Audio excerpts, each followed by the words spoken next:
Hello beautiful people, my name is Yola. Welcome and welcome back to my YouTube channel. So for some of my videos, I tend to write it out, think it out, organize it up so then I can just read it all aloud. But today I'm going from the top of my head. I have had something in my mind that's been bugging me for a little while that I just want to talk about.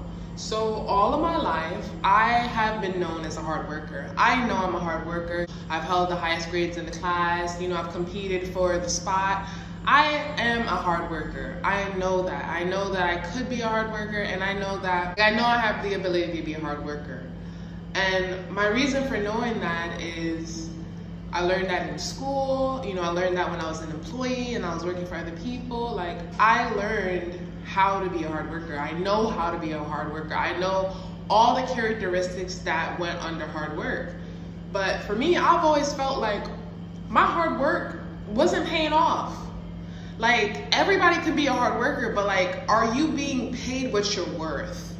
Yes, you're a hard worker, but are you happy? Yes, you're a hard worker, but are you taking care of yourself? Yes, you're a hard worker, but do you even have enough time to do the things that you want to do? When I operated in the idea of being a hard worker, I realized that I had a lot of stuff on my plate. And as a hard worker, people keep telling you, oh, just gotta keep going. I would just keep adding stuff to my plate. And I didn't realize how just adding stuff to my plate was weighing me down. It was burning me out. It had me overworked, underpaid. It had me so tired, so irritated. And I was just wondering, like, is this really worth it? Like, who am I trying to prove to that I'm a hard worker? Right? And even when people knew that I was a hard worker, it's not like I got any extra benefits by their knowledge of being a hard worker. No, they were in their mind, they were like, we know this girl's a hard worker, so we could work her even harder. Yes, that's what happens. The second that people know you're a hard worker, they want to work you even harder. Have you realized that the people who just do enough, just do what they're supposed to, or do under enough, that they were never worked this hard?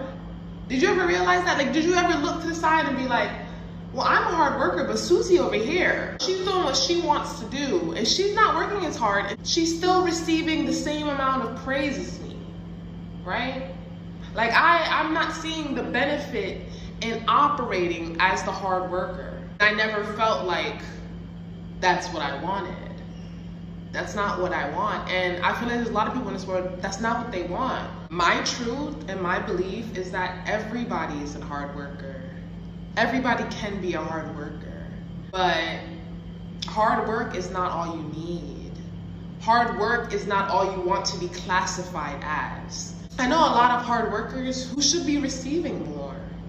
Like, you're working so hard, and yet there is nothing to reflect that hard work of yours. Like, you haven't been able to take a vacation because you're working so hard, and something is going on with your family, and you don't even have the time to step back from your title of hard worker to take care of that situation. And it led me to think, like, is there a way that I can be a hard worker and work smarter?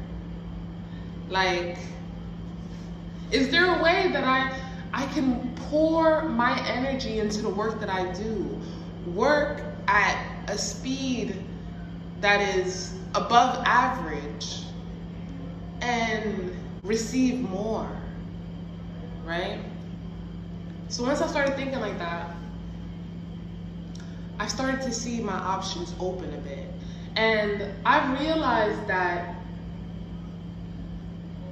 I was so attached to the title of hard worker, and I was so attached to proving to other people that I was a hard worker. And I was so attached to other people's idea of what it meant to be good, or the best, or above average, or any word that praises and acknowledges their work ethic. I realized I had to release all of that. I had to release all of that. I don't care if you think I'm a hard worker or not. I know I'm a hard worker. We all know this. And it's not my job to prove to any human being on this planet that I am who I say I am. No. Because there's a lot of titles that I go under, and it's not my job to continuously prove to other people why I go under that title. You don't have to believe me being under that title. But I know that I'm under that title. I know I have the skills to stand under that title. I know that I excel and that I've taken my time to build up my abilities so that the title in which I stand under fits me. It suits me. There came a point in my life where I realized that hard work was draining me. Hard work had me not wanting to work anymore. And because I didn't want to be a hard worker, I was labeled as lazy. And I was like, there's no way that I'm lazy. I know I'm not lazy because I'm able to do so much every single day. Like, I'm able to excel in X, Y, and Z, and there's so much that I do. Just because I'm not willing to be ran down, I'm not willing to be stepped on, I'm not willing to burn myself out, doesn't mean that I'm not a hard worker. It does not mean that I'm not a hard worker. Yeah, I just want to say that I know for a fact that I just know I'm not lazy. You know, I know I'm a hard worker. I know I can be a hard worker. And what I've come to understand is that if you're working hard and you're doing hard work, right? There may come this point where you're just like, yo, I don't want to work anymore.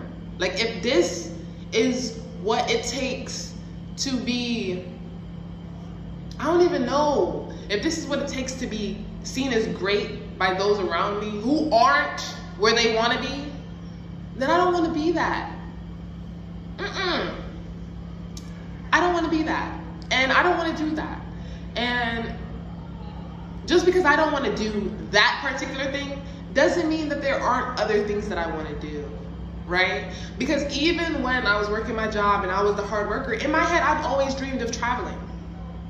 Right? I'm like, bro, like, yeah, I'm a hard worker. Yeah, you know, my boss is praising me and they want to give me more hours and all this stuff.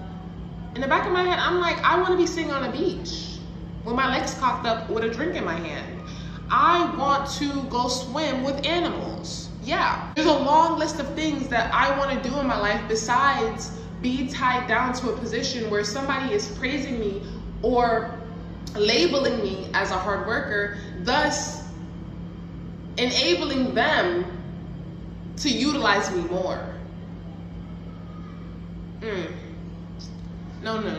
Now, as I'm on the topic of working smarter, I used to think that there was something special about people who worked smarter. I thought stuff like they're able to work smarter because they have more money, or they're able to work smarter because they have better technology. I had all of these ideas in my mind of why they were able to work smarter, and the truth is they just knew different.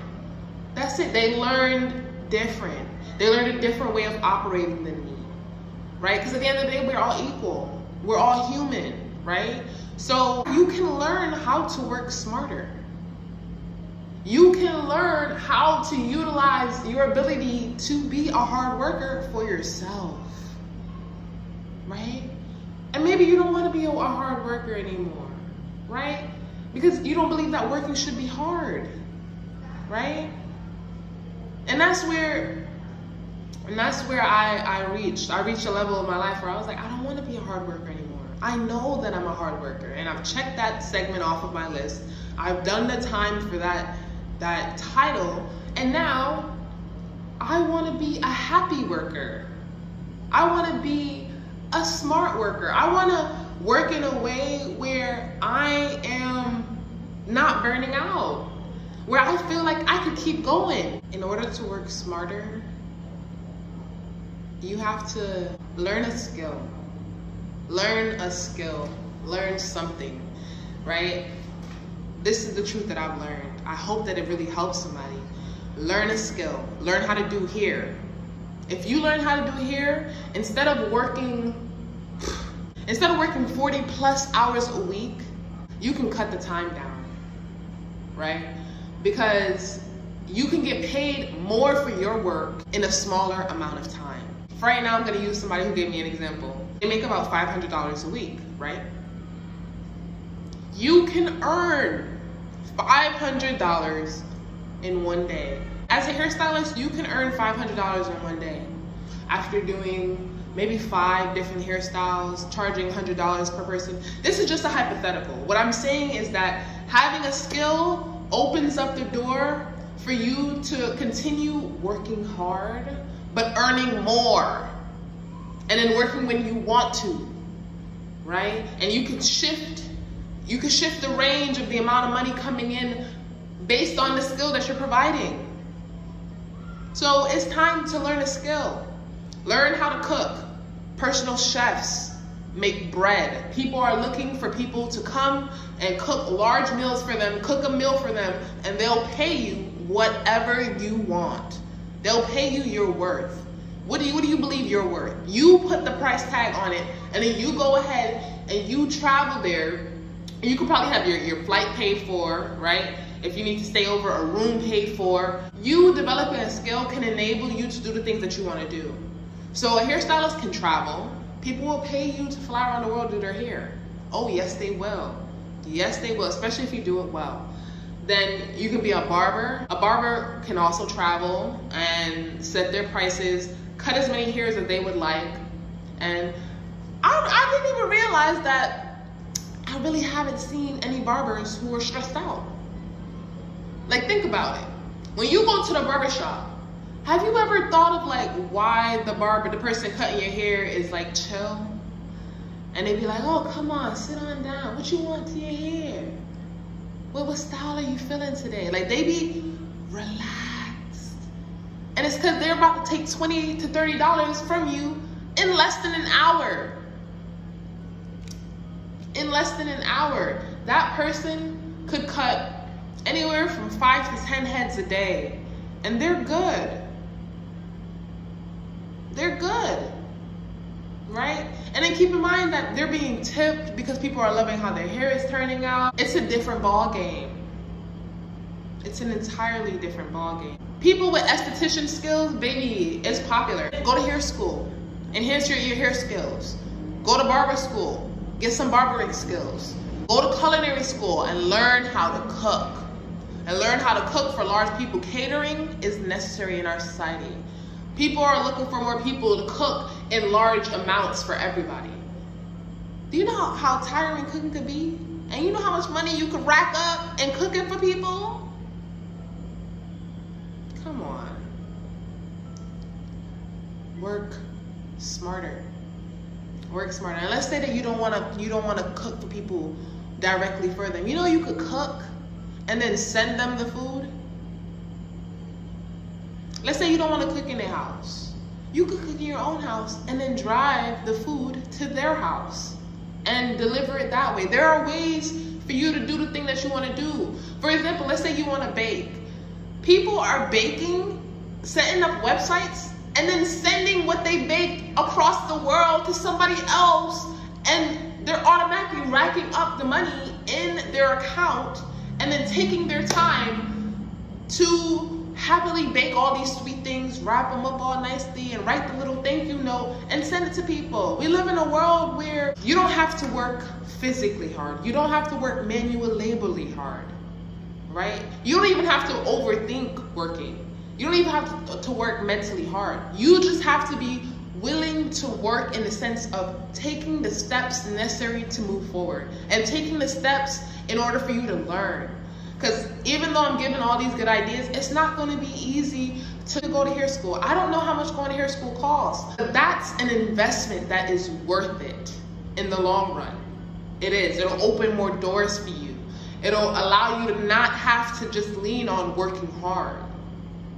You see what I'm trying to get across? And let's say you don't even like any of those ideas. People need cleaning services, right? And I'm not talking about house cleaning services. You could do that, but you can do laundry services. You can, I don't know, rent a van out. How much does it cost to rent a van? How much does it cost to rent a car? People are renting cars to do Uber Eats and all of that. You can rent a car, drive to people's houses, pick up all their laundry, bring it to your house, do their laundry, and say, I'll do your laundry for $30 every 2 bins of laundry that you have.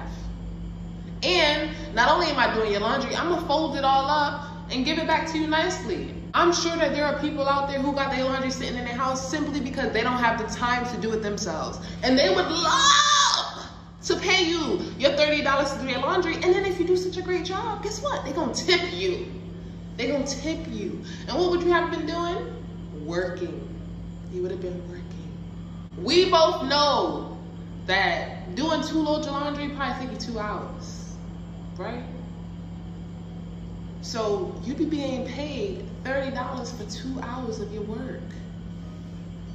And nobody's saying you gotta stand around the washer and watch it. You could be doing something else. You could have 2 to 3 different businesses all running from inside your house. Let's say you had a laundry business, you had a cooking business, you had a baking business. Right there, while you washing this load, you over here cooking, you packing this to go, you doing this. What I'm trying to say is that working smarter is not, but it's not as hard work is. Because the truth of the matter is, in this life, you don't have to work. Oh, you don't have to work. You have to do something. You have to do something. You're gonna have to do it consistently, and you're gonna need to be paid. That's what I've learned. You need to do it consistently, you need to do it well, and you need to earn an income. But what I've also learned is you don't gotta be doing hard work. I've actually met people who are happy working. They love their job. For example, I met a surf instructor, right? Let's say he charges $45 per person for 2 hours to take them out onto the water to teach them different techniques. Right then and there, that person is being paid $22.50 every hour to teach one person how to surf. Now imagine that they have a whole class of people. When I say whole class, I mean like 5 people. Right then and then, they have 5 people. That person is working. It takes work to paddle out with everybody, make sure everybody's safe, to, you know, guide everybody to stand up, you know, the whole 9, to be in the hot sun. And it's hard work, but it's what they love to do. It's what they're good at. They're helping other people learn, and they're being paid well. So now this person made $200 in the matter of 2 hours, and they have the rest of their day to repeat that skill again, and to make as much money as they would like in one day. Or they could be like, you know what? $200 is all I really wanted to make for today. I'll teach a new class tomorrow. Or they could even create a schedule where they're like, I only teach classes 3 days out the week, and I only teach the class if the class is full. That way they're ensuring the fact that they're gonna have a set amount of money received from providing their services in a certain amount of time to a certain amount of people. This has been sitting on my heart, it's been sitting on my chest, because I continue to meet people who want to push this notion of hard work, and in my head I'm like, now that I know what I know, I want to share what I know with other people to help them out. It just sucks when I tell other people what I've learned and how happy I am that I've learned it now in my mid-20s, and I'm trying to help other people shift their lives and, you know, live happier lives, live more fulfilling lives, earn more money, and do the things that they've always wanted to do, and it goes in one ear and right out the other. It makes me feel as though I'm wasting my energy. I'm wasting not only my energy, but I'm wasting my time, and that really, really hurts, because it's like, I would have never told you this if I didn't want you to have the better, you know? I would have never told you this if I didn't see that the life that you're living, which I've once lived, is not satisfactory. It's not. I know that in order to live the life as long as I lived it, I had to lie to myself. I did. And I believe a lot of us lie to ourselves thinking like, this is the best we can get. Oh, you really have to do it. Like, I don't know what else I would do. I don't want us lying to ourselves no more. And I don't want my peers looking at other people who are living the life that they want to live and thinking like, oh, they're special. No, the hell they're not. And if they're special, so are you. Like, go ask them what they're doing. Go ask them how they did that, because there's a way to do it. I really, really hope and pray that this helps somebody, that it opens up your eyes, that it you know, encourages you to shift your life, to live the life that you actually truly want to live. Thank you guys so much for watching this video, and I will see you guys in my next video. Bye.